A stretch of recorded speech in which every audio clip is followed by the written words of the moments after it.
The following podcast may contain spoilers.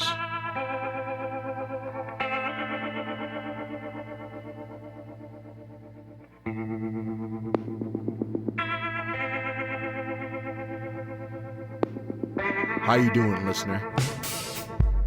Guess what? We're back. Yeah. And it's a Richard episode. Yes, it is. Kenny's in on this too. I mean, yeah, I'm here. No, but he started it. Did you hear how authoritative he was? Just like this is a Richard one. Yeah, this is a Richard one. I'm really happy to be doing this episode. But before we get into that, again, I'm Richard, and I'm joined here by my two co-hosts. I'm Bill. I'm Jonathan. I'm Seth. I'm not a co-host. I'm the third one. I'm not one of those two. Self-proclaimed perennial guest Seth Thompson. I will one day be a co-host. So This bridge will be crossed one day. Did you do any homework? For Book eating magician. no, not a lick of homework, and y'all can like hold. Man. Well, did It's you do any okay. King's Avatar homework? I didn't do any prep work for King's Avatar, although you have talked a lot about this one, and I think we watched one episode of this anime. Yeah, we watched Yeah. episode 1 like when we were at our old house. Yeah, no, when it dude. started to come out, you were like, "Oh shit, you guys! One of them's getting made. One of them's an anime. We got to watch it," and then we never actually did. Yes. Yeah. I mean, I watched it. but Oh no, you absolutely I did. I have a problem. So, today's King's Avatar, guys. Yeah, Woo. as you may have figured out by our conversation here. Or by reading the chapter title. Yeah, they know what they clicked on. They know what they clicked on. We should like fake someone out and be like, "Oh man, it's Battle Through the Heavens," but it's We really should have done But that it's one released for a witch. the one I faked out, but then because it wasn't effective at all because they clicked a podcast for a different thing, and I tried to open it for a different book, and they're like, "Well, this isn't what I clicked on," and then it turns out it was actually the thing that they clicked on. yes. They're like, yeah, they kind of know. It was a bad gambit. Shouldn't have tried. One day we'll do cultivation chat group. Yeah, No, for sure. I'd like to pick it back up again. That was it was a fun book. But King's Avatar. I King- haven't read this one. King's Avatar is the reason why I'm doing this show. Oh. Like Kenny and I Shall Seal the Heavens. This is my I Shall Seal the Heavens. And that's crazy, right? But like I loved this book in ways that a man should not love a book. Like it's too much, man. I wish I was in China. I would go to see the stage play they have for this. Ooh, stage Ooh. play. It has a stage play. I just want to see the umbrella that they use for the stage play. Yeah. Dude, there's actually fun fact, his weapon, the Myriad Transformations umbrella. Or Yeah, whatever. yeah, Manifestation. Myriad manifestations. Myriad Manifestations umbrella, they actually have the diagram showing how each part works and how the transformation mechanism works, and you can look at a 3D model functioning version of it online. Ugh. Disgusting. It's so dope. Let's do the novel. What's the novel translation summary for this amazing book? In the online game, Glory, Yixu is regarded as a textbook and top-tier pro player. However, due to a myriad reasons, he is kicked from the team. After leaving the professional scene, he finds work in an internet cafe as a manager. When Glory launches its 10th server, he who possesses 10 years of gaming experience once again throws himself into the game. Bringing with him the memories of his past and an incomplete self-made weapon, his return among the road to the summit begins. After fighting and scheming, who snatched away my glory? Under the tossing of the wind and rain, my dreams shall still appear as though they had never been shattered. In all its splendor, the past shall never be lost. Before the gazes of millions, this is where I return. Under the gaming category, the King's Avatar received the title for Best Work in 2013 as the first and only 1,000 pledged work. Wow. Yeah, King's Avatar is serious business. Seems like. It's serious. It's really good. So we have our main character. He's known by two names. There's, Yeah, well, there's his professional name, which is Yichu, which, as I understand it, was Yichu. kind of made from like a a typo when they were originally creating his pro registration? Almost. his It's actually character? the name of his brother. Oh, okay. Bum, bum, bum, bum. You see, he comes from, you see, even though Glory is big, it's like really big where it's at. Like all gaming and esports, he was there when it was young, Sure. when gaming was looked down upon, when it was like a profession that was deemed like insulting to a family. He So, comes like, from a family that has a lot of influence, a lot of potential, a lot of Mm. power. So he couldn't, and he ran away from home to compete in this esports when he was young. So reverse weed. Like instead of coming from a He put himself into poverty to play games. pretty much. And then like he was one of those, he was so good. Like he doesn't have a huge amount of money after being forced to retire because of some BS with the previous leader and the fact that they couldn't make money off of his name because he refused to appear in public, unlike everyone else. Yeah, he just kept his identity a complete secret. Like, he never showed himself. He just like was this untouchable god in the system. He's an enigma. He avoided all stuff. All of his appearances and awards was done through QQ, basically Chinese Skype. Yeah. You know, and they couldn't deal with it. But the players know who he is. They know what he looks like. But the normal folk don't know him. They don't know what he looks like. Yeah, why would But they? he's when they fight him, they know it's him because he's a god. And there's not many gods. But when you face a god, they're so good at the game, let alone good at their class. So our main character, he's good at everything. So Yeah, like, no, when they say when Bill mentioned in the novel updates transition that he's considered a textbook, that was not like a textbook pro player. That's not like an adjective.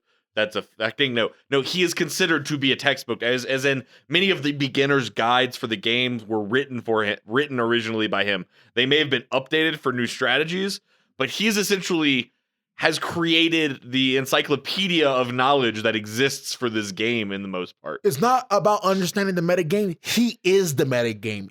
He can go toe-to-toe with other gods playing their class. He's done it. There's a part like where I'm at, like chapter 900, this is not a spoiler, where he goes toe-to-toe with another hidden god that had retired due to like arm hand injuries. He's trying to make a comeback, right? He goes toe-to-toe with him in secret in an awesome battle, not playing his main class, and they fight each other to a standstill. It's insane. oh man, those video game cultivators and their cultivation injuries of carpal tunnel.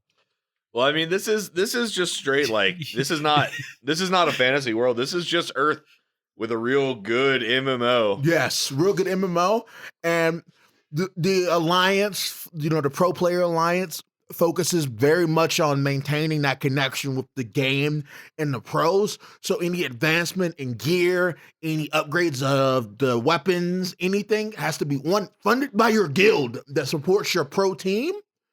So the pro team needs to pay the people who are the main members of the guild to do it. They're not Sure. pros, but Yeah. they have groups that are doing it, which means fighting over wild bosses isn't just fighting over gear for your raid group. It's fighting over gear for your pro team that is fighting for sponsorships and all this other stuff. Sure. And now we have the rise up of a grassroots team, Team Happy, named after the LAN center run by one of our main characters. I'm going to call her by her in-game name. The name of her character is Chasing Hayes. She is a gunner. Specifically, she plays the same class as our main character's main partner, Mu Chung. Yeah, Sumuchung, I guess. Yeah. Chu Mu Chang. I'm sorry, I'm butchering the names, guys. I can spell it, but I can't pronounce it. But I actually have a couple of questions. By what kind of gameplay are we looking at on levels of 1 being realistic and 10 being Sword Art Online? this is like a 7. Okay, Yeah, cool. it's imagine Sword Art Online levels of realism and like individual control over your character, but today, like you're still looking at it on a computer screen, and your Still computer input screen. is still WASD with the But mouse. the and stuff. control is so specific and so hard that the skill cap is super high.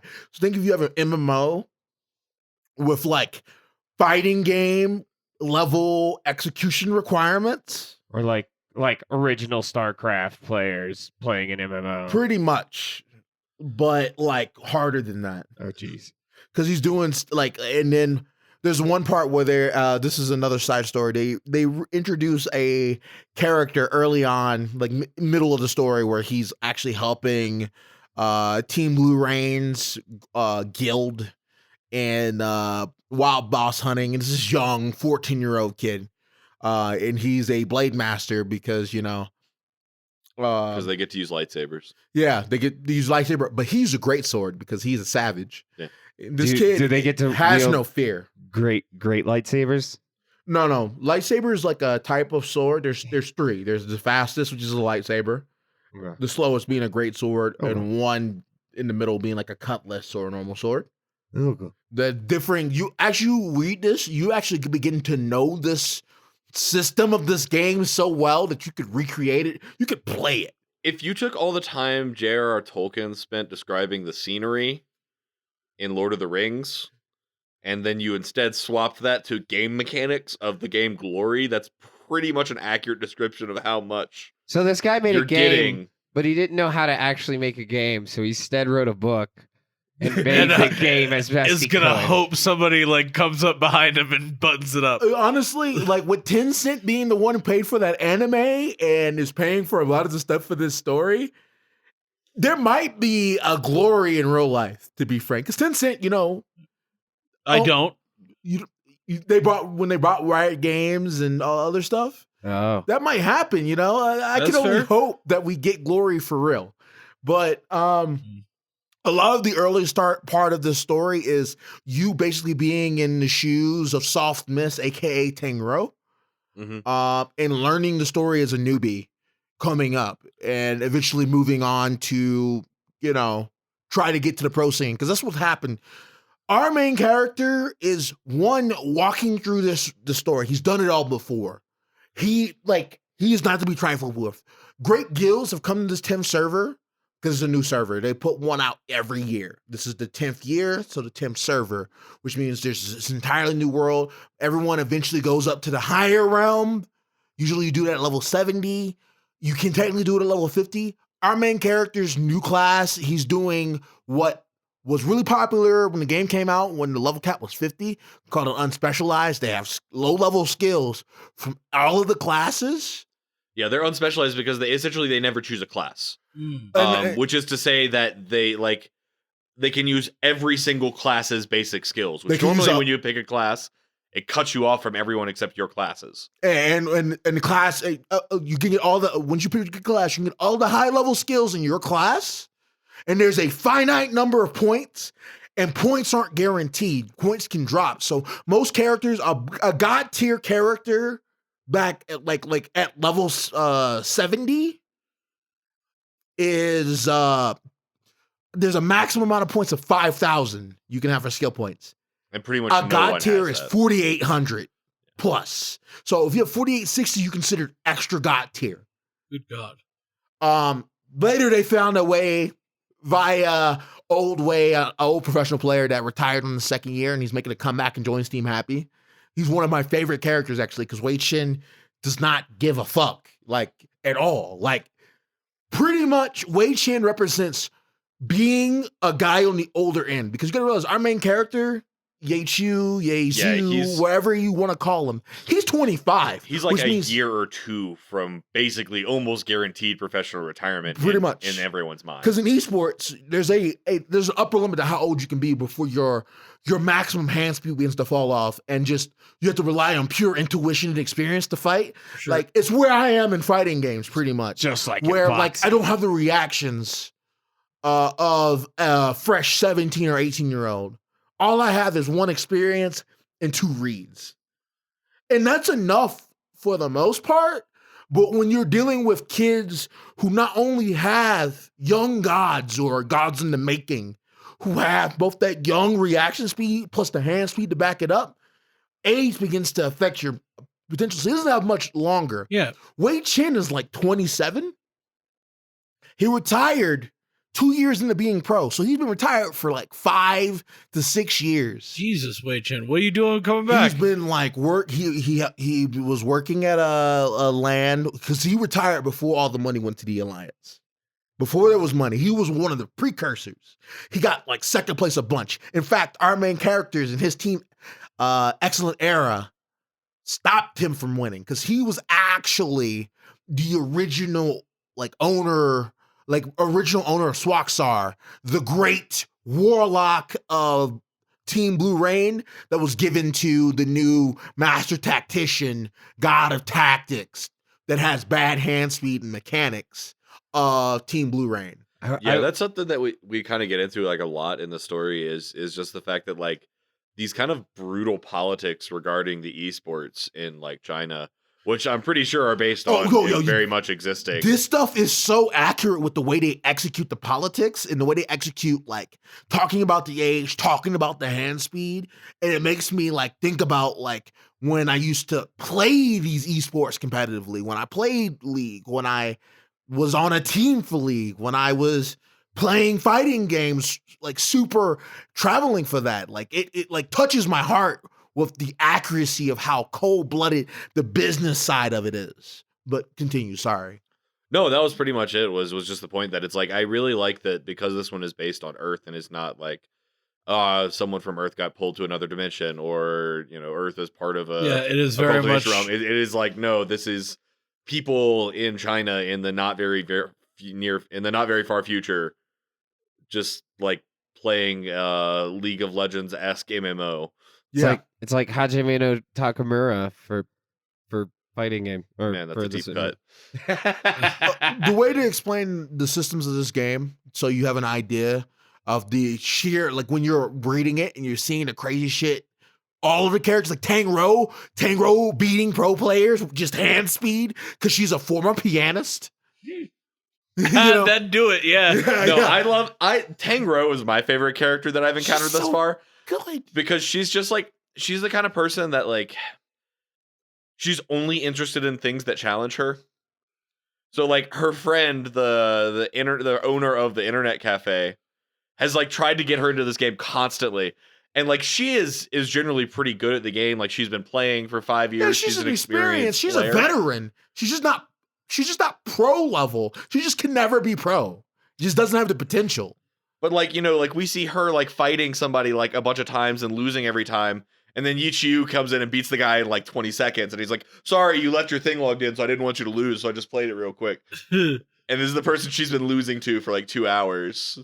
Delightful. Or like Tang Ro, who Yeah. is the person chasing Hayes. I'm going to call them by their in-game names. You're going to appreciate their real names later. But that's how like the pro scene knows them. Right, They would call Tang Ro Soft Mist in real life because her name, when you translate Soft Mist, sounds a lot like Tang Ro. But whatever. They would call them by their names. But anyway, Chasing Hayes would get Tang Ro to hop on her character and beat people for her when she was having a bad time. Tang Ro knows nothing about glory at all. Her hand speed is so fast that even while not knowing what's like the mechanics of the game, she will overwhelm someone with just the speed of her hand. Button mashing. So like, but the internet manager the internet cafe manager keeps finding harder and harder people for her to fight. And every time she's like, it was just that much. Okay. I mean, like, all right. I thought this was going to be interesting this time. And what got Tang Ro to play Glory and take it seriously was both meeting the main character and being savagely beat without him trying. He's like, she challenges him and like jokingly, he's like, well, sure, let's play for like a pack of cigarettes. And she's like, I don't smoke. And he's like, fine, like the cost of a pack of cigarettes. Whatever. The equivalent. Let's go. And then like they fight and like he just like destroys her.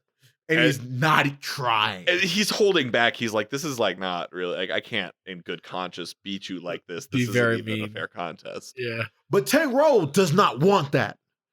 Cause she wants to she will never back down. Like I respect her viewpoint as a character, as a player of games.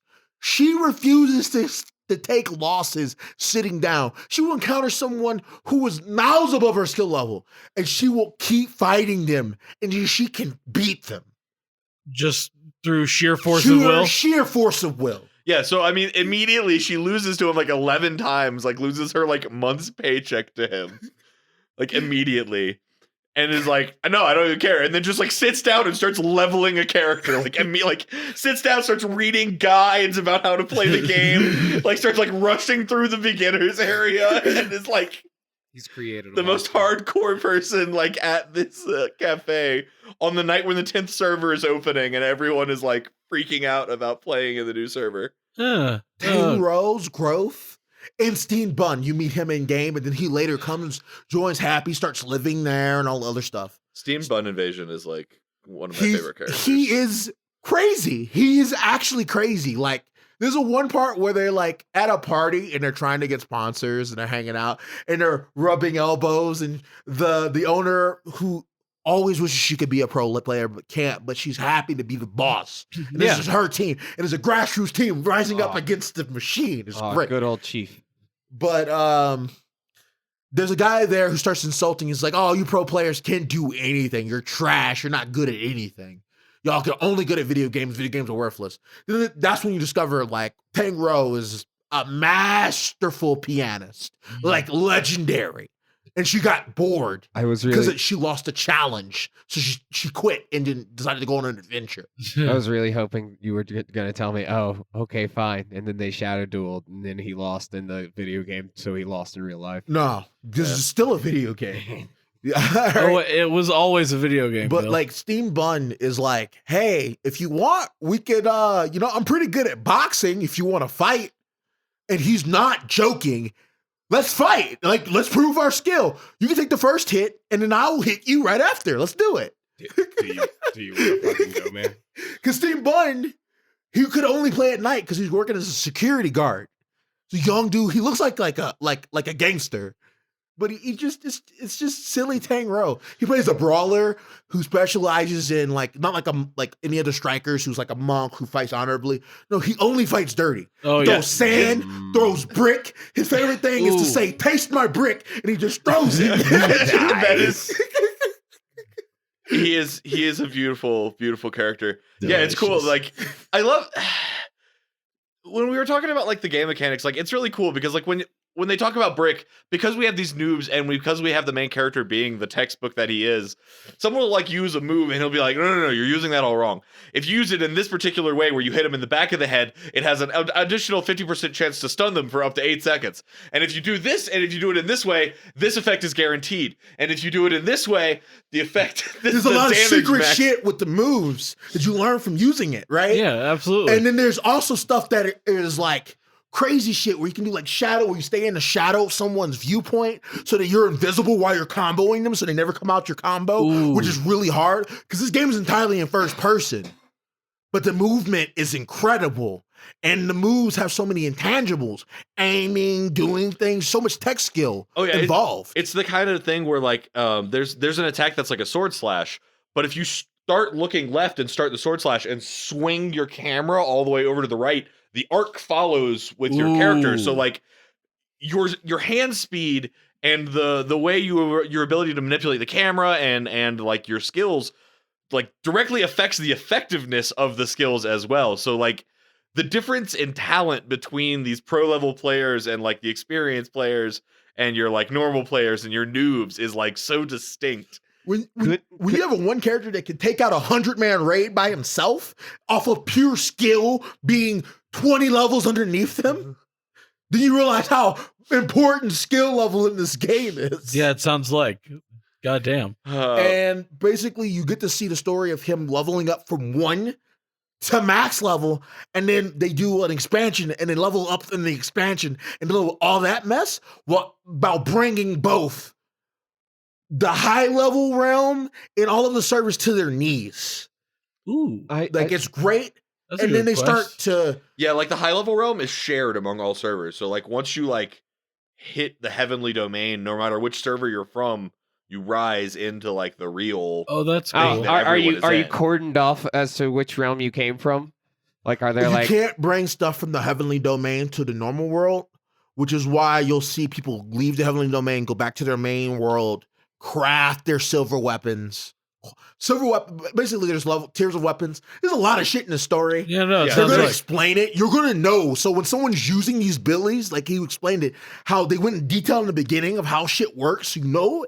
So when they're explaining these battles later, the battles are so good, and you understand what's going on. You can appreciate the skill level of a god Yeah. versus a normal pro player versus a normal player that's just good.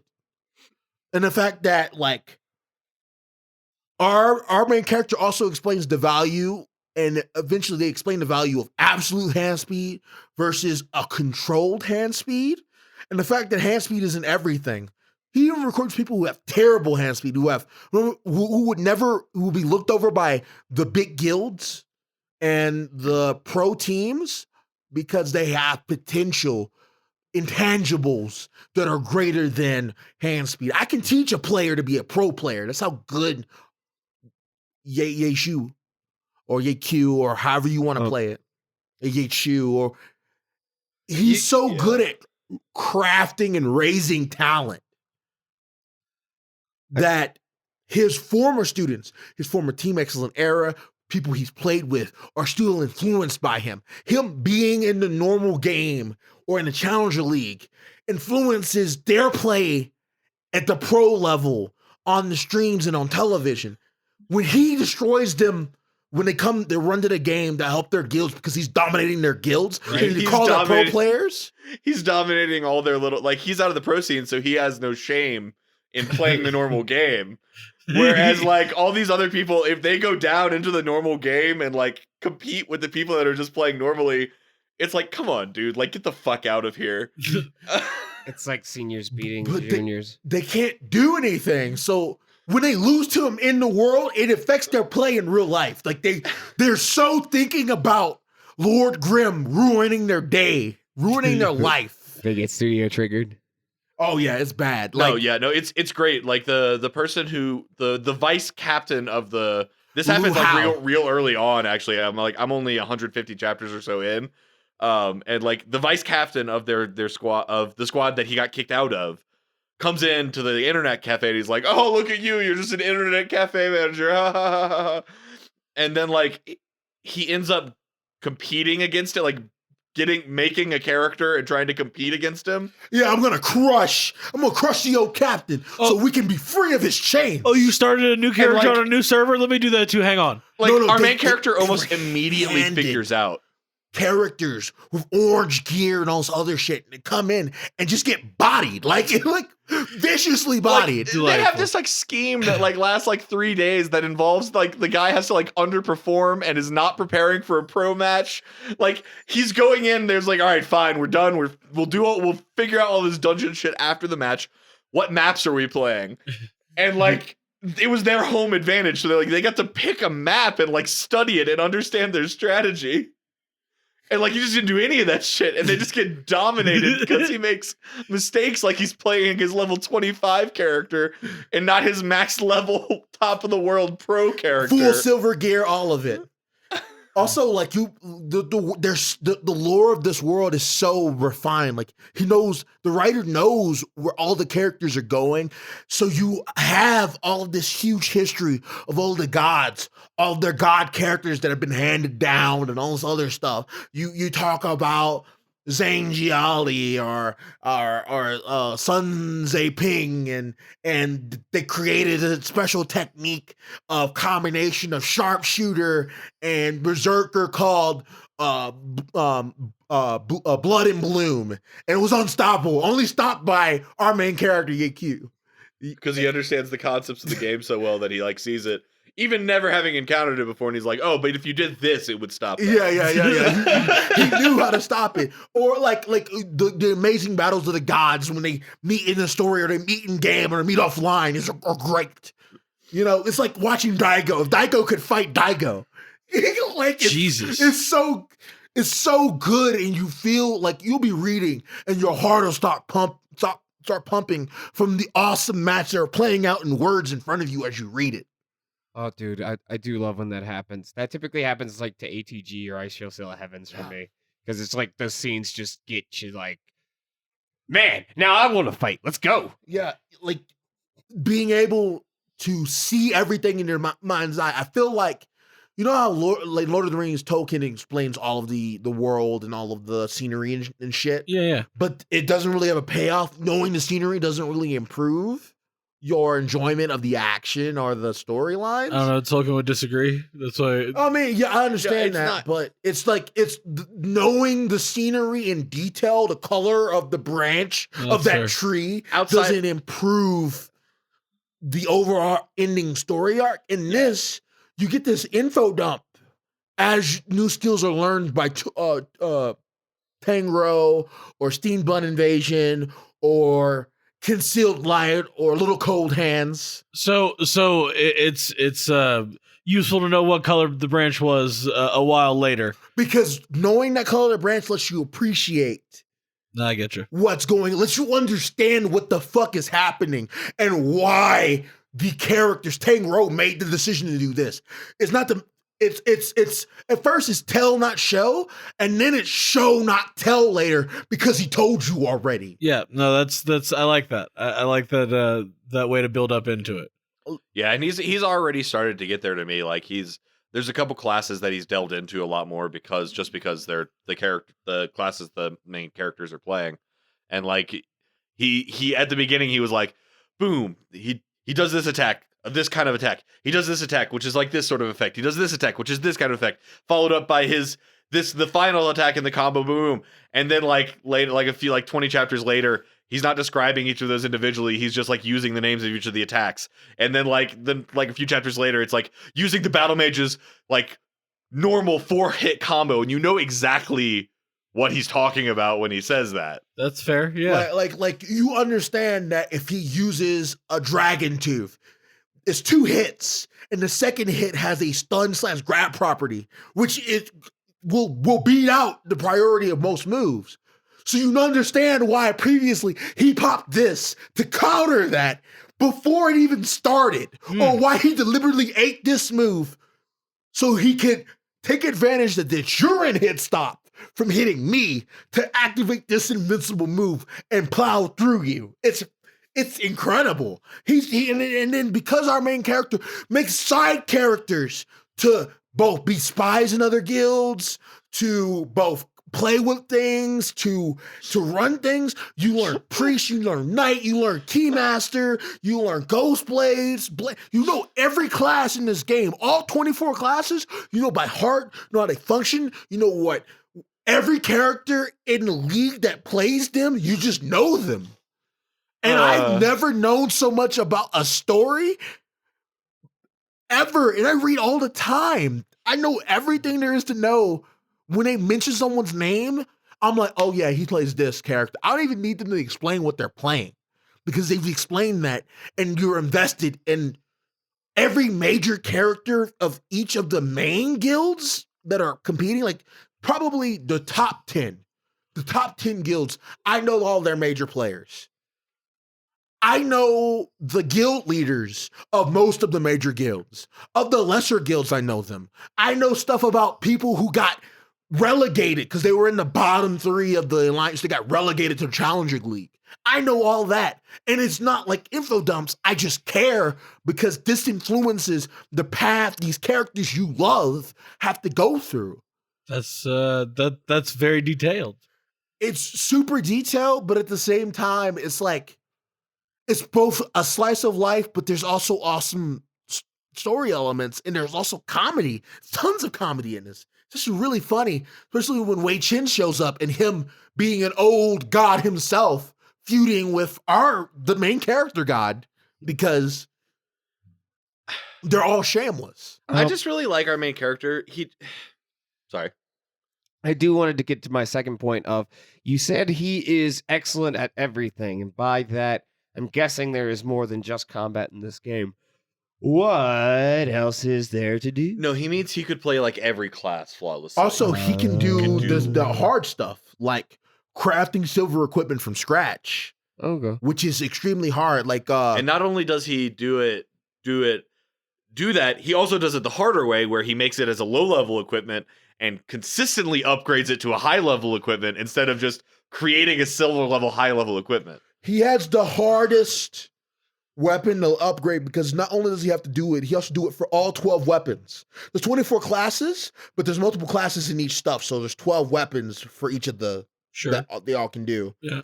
Myriad Manifestations Umbrella is both a joy and a gift, but later it becomes not just upgrading silver equipment for him. The Myriad Manifestations Umbrella is dealing with Wei Chen's Death's Hand and making silver gear for everyone else, making do with orange gear when everyone else has silver gear, dealing with the gear difference and creating something custom, because silver gear is special because you get to influence both how good it is and what are the stats and bonuses on each one. So And it's custom for each person. imagine essentially there's a normal rarity listing for equipment in this game, like a normal WoW one. And then on the side, there is silver weapons that are kind of in a separate category. They are self-made. There's a statement, not all silver weapons are strong, but all truly strong weapons are silver. It's I true. see. And that is because, not so much because the stats on silver weapons are necessarily going to be higher than they would be on orange weapons, but because silver weapons are designed, like, this is not just, oh, this is how much damage my weapon is doing. No, this is, how does my weapon function? What is the reach of it? What is the speed of it?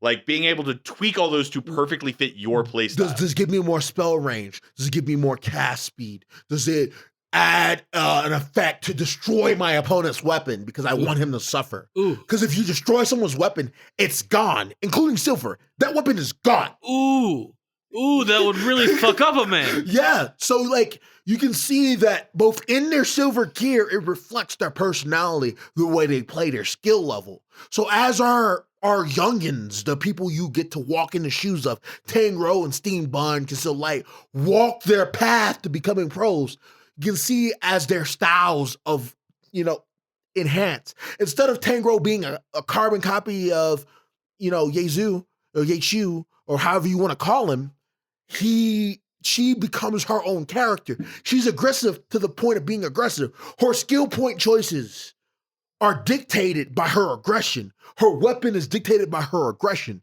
She is their point, the person who will always commit to go in, because that's who she is as a person. And your personality is reflected in your gameplay in the game. And that's something you don't see in many games. Like, I only see those in fighting games in real life. So to imagine the MMO that has that blows my mind.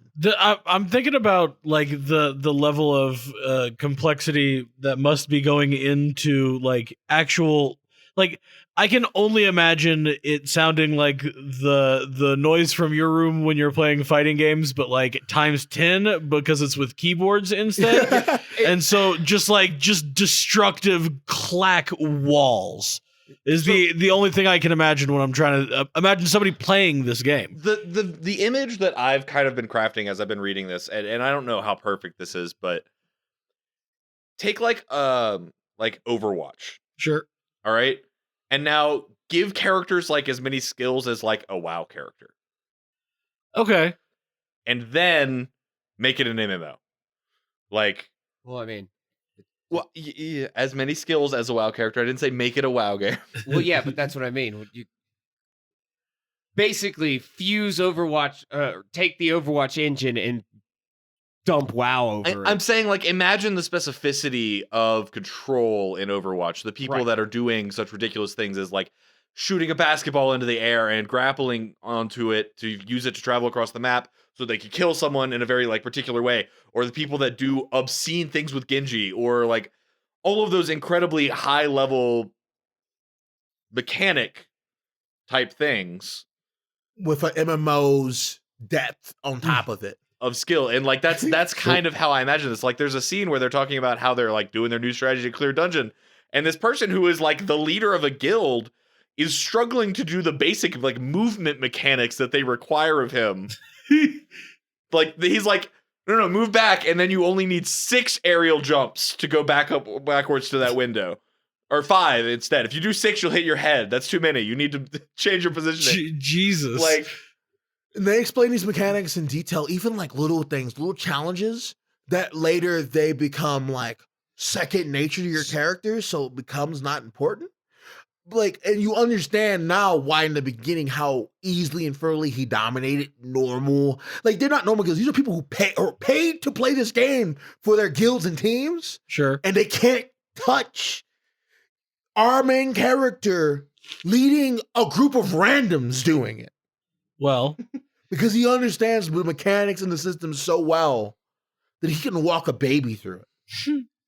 So like, okay, whenever I play an MMO of any sort, my favorite is always the garbage, not even a part of anything thing to do. So like getting pets or getting cosmetics or getting all of the mounts. No, that's not what this game's about, dude. This Okay. game's about going to dungeons, killing monsters, getting better gear, and beating other people in the They in the have game. that, but that's not for our characters. They're like me.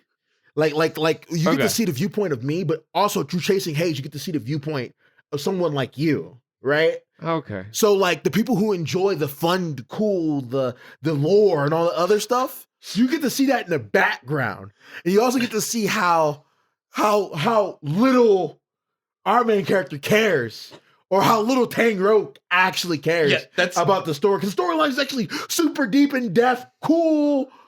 Like it's something I would read as a book fantasy. So it's like the bad guy's in the middle of monologuing and he just walks up and bonks him and takes his treasure. Pretty Like, much. yeah, he wasn't done.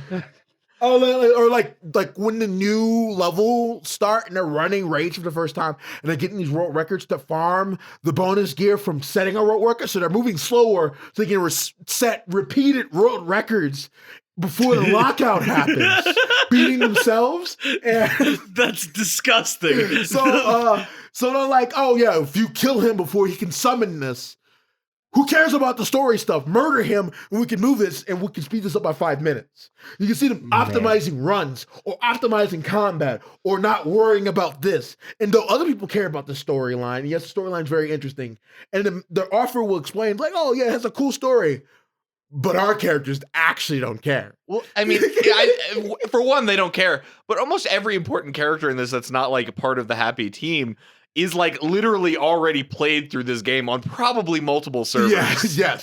So like they've experienced all that if they want to. So Is it's this not a- their concern anymore. But like that's what I love about the main characters is that like I don't, it's never really stated, or at least it hasn't been thus far.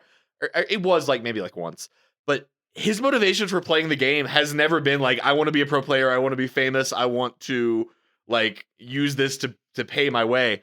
His motivation has always been, I find this game fascinating, and only the highest level stuff at this point is still able to provide me with any challenge in the mechanics of the game. So I need to be at the forefront of this scene to still be able to enjoy this game. Yeah, pretty much. I love Glory, but I love Glory played the best. I want to be champion because being the champion proves I'm the best. Everything else is irrelevant. Do you want to taste that champion cup? And you realize all the gods want that.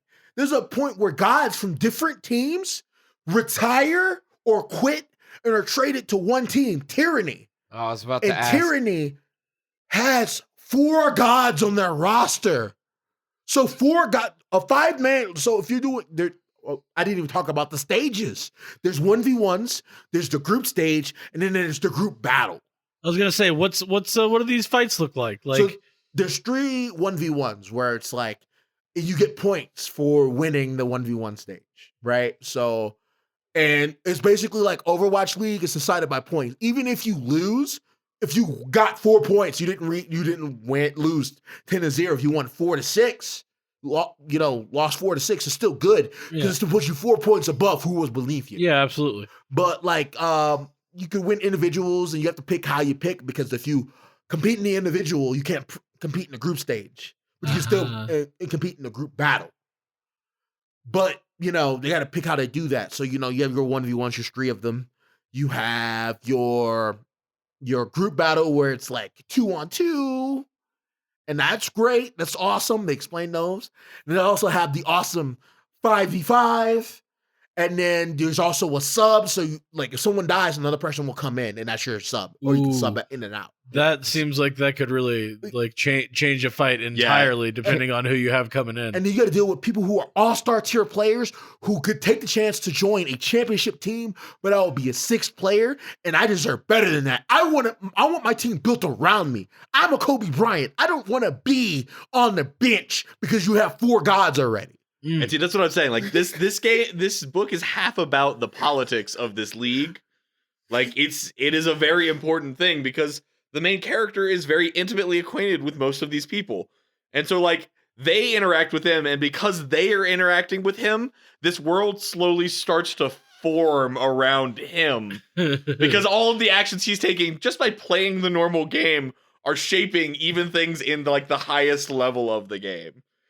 And I won't spoil the awesome stuff that's gonna happen with Challenger League or the surprise and the twists and turns, the surprise trades, because it goes through multiple years of them.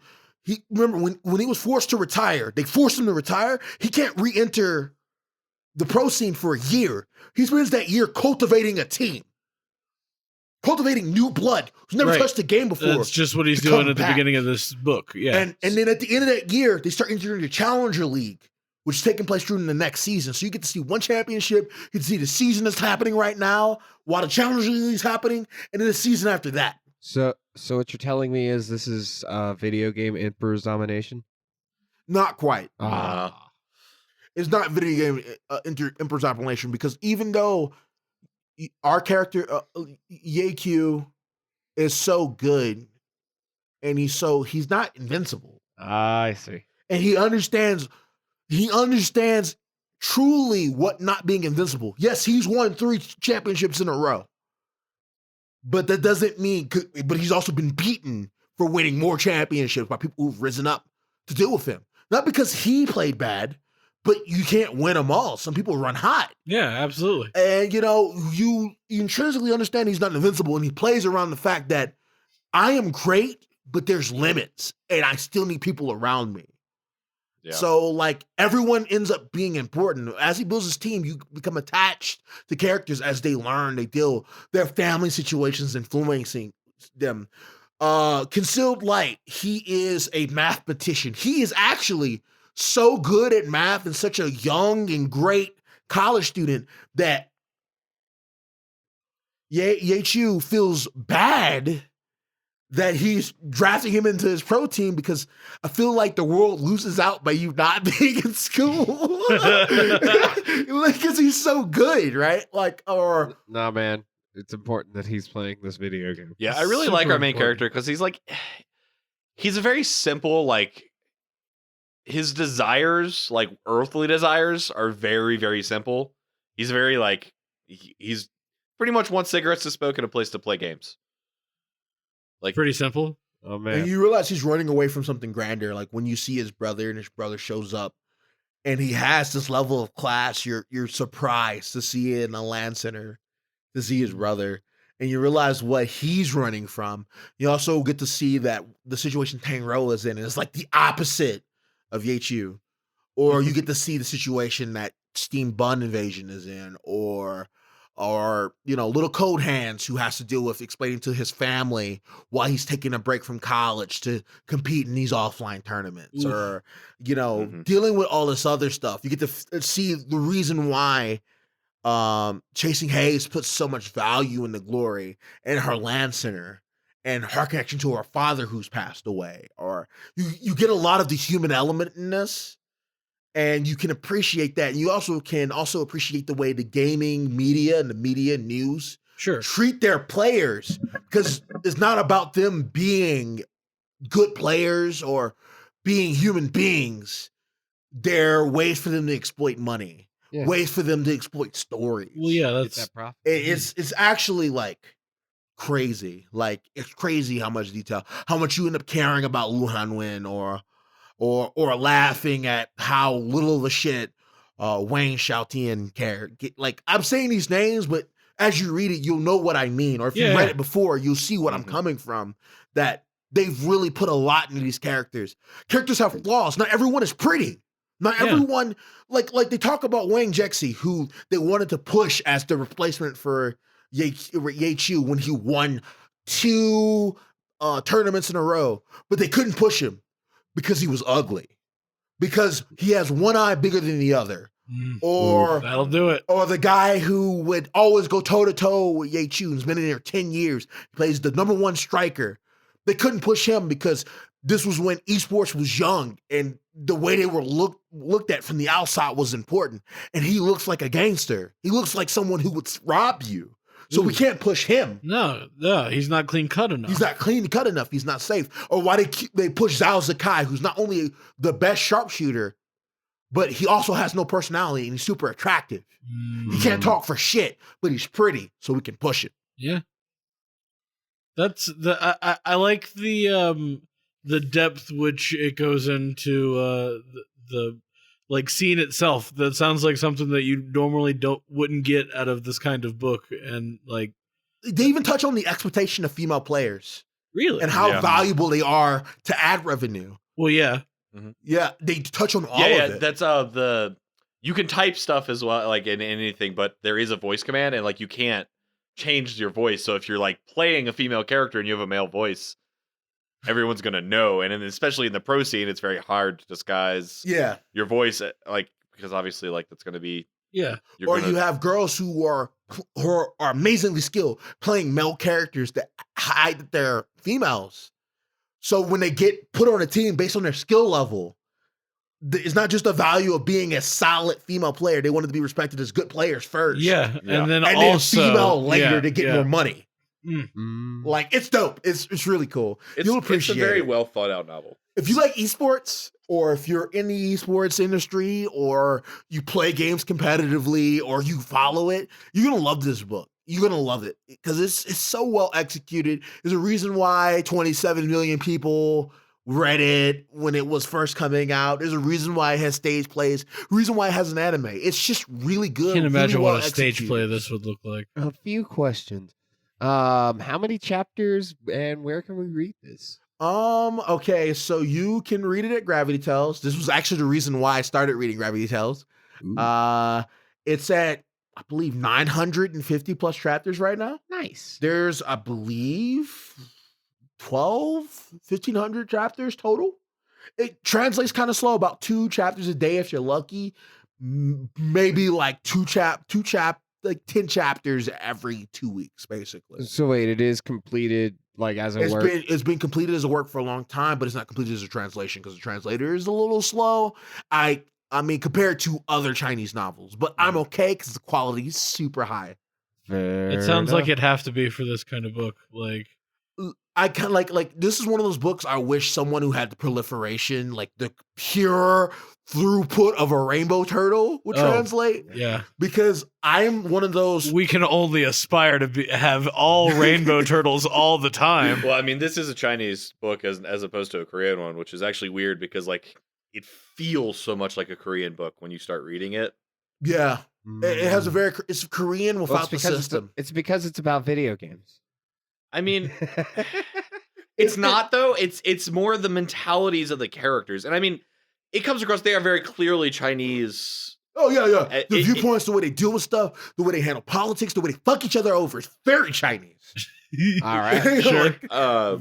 like, but it's both like, imagine if there was cultivation where it was your skill as a player and not like fancy words, like going through hours and hours of practice while still having all of the cutthroat, mind destroying, strategizing of a typical cultivation novel. Hot damn. Yeah, it is very good. I do I've enjoyed what I've read thus far. Yeah, sorry for taking up so much time, guys. I just love to spill about this. I went out my way to avoid spoiling too much outside of the Tangrowth stuff. I do apologize, but it's not even a big spoiler. It's just background story. The characters are great. You're gonna love them. The situations are great. You're gonna love them. I am gonna do some homework on this one. This one sounds like a fun one. Sounds Like- good. I hope you like it. Yeah, man. Yeah, it starts you very much in the dark, and most of the story is it trying like you figuring out who these people are, both in the future and in the past. It's kind of fun because it's a story that takes very much in the present, but it's almost none of the important plot points are happening there. All right. Well, it sounds like we're moving over to business. Do we have? I guess you didn't do homework. Do we have a review? We don't actually. No one's. Oh well, no, we have one. Yeah, we got one. There's a guy, I don't remember his name. But he said he read all in 2 days. He read all 20 of our That's episodes. this guy. Yeah, Yeah, we're doing Monster something right. Frisbee. Got to be doing something right. You if don't gotta read you gotta that. go give a He- shout out to this guy. Yeah, he Kenny. did request you gotta that read we the thing. that we do Yeah. more Hell episodes or night episodes. So let's do more night episodes. What's the next night episode? yeah, well, the next I night Shall Seal episode the be? Heavens. I just finished it. Okay, then. I Shall Ooh. Seal the Heavens is going to be the nice night episode. What's the next episode after this? The Japanese next? What? The tutorial is too hard. That's No, Korean. that's Korean. That's Korean. I guess we could do Mahoka, Mahoka, there was- Mahoka was on the request list. or we could do something real crazy outside of character for me. Ooh, what was that? Road to Kingdom.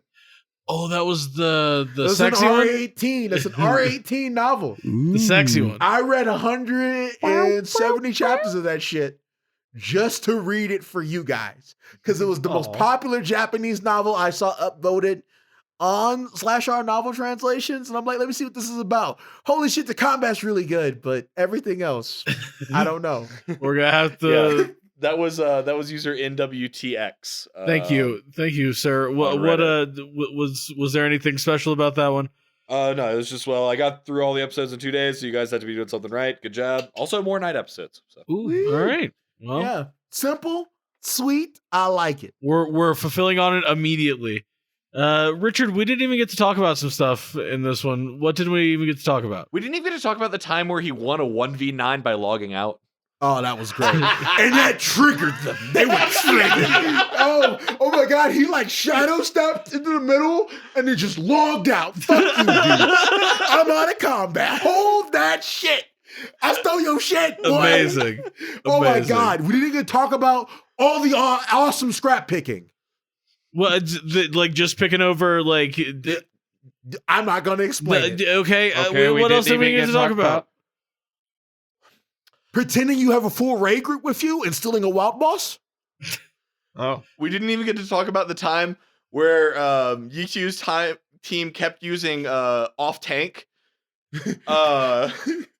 Kept pulling a boss off tank to keep him away from other guilds. We didn't even get to talk about the time he took that idea and multiplied it with a 400-man raid to off-tank a monster literally miles away. Jesus Christ. It was incredible. It was a chain of taunts. We didn't even get to Chain talk about of the time where he taunts. made an all DPS Well, actually, he pretty much always makes all DPS parties.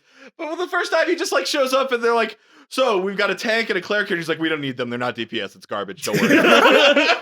I just got need this. DPS. I need me and DPS. It's like, but we'll go off tank. It's like, I will hold all the threat. It's perfectly fine. We didn't get to talk about the time Tangrowth was selected at the All-Star game. At the All-Star game, she went up 1v1 against a pro player and beat him in public. Ooh. Public.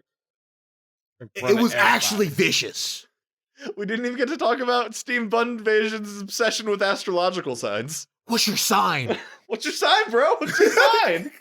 Keep in mind, he's saying this while strangling people. It's great. Like, What's your imagine him being like, sign? what's your sign? As he like takes a brick and just like throws it in the back of somebody's head. taste the brick. He needs to your know sign? for everybody to know how effective he is and was against them.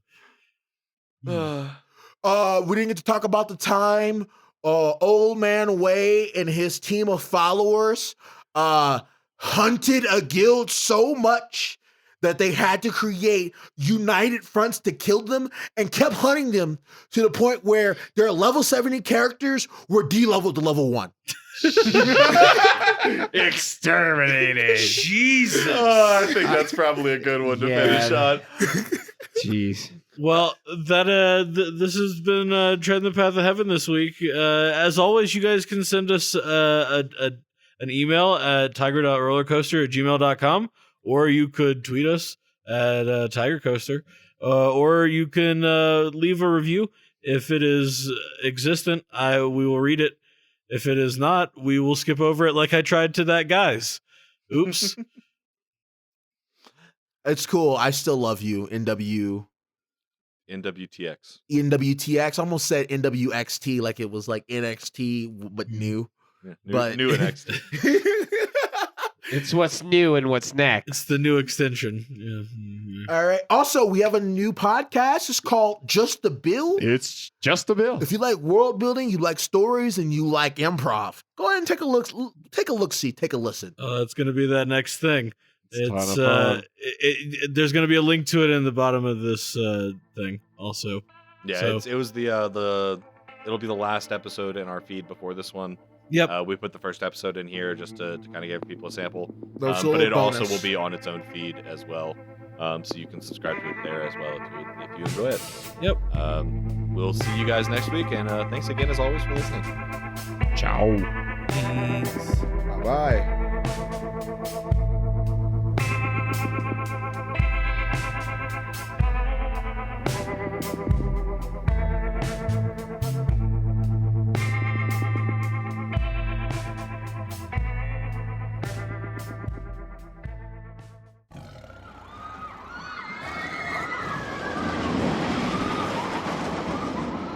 Tiger Roller Coaster Productions.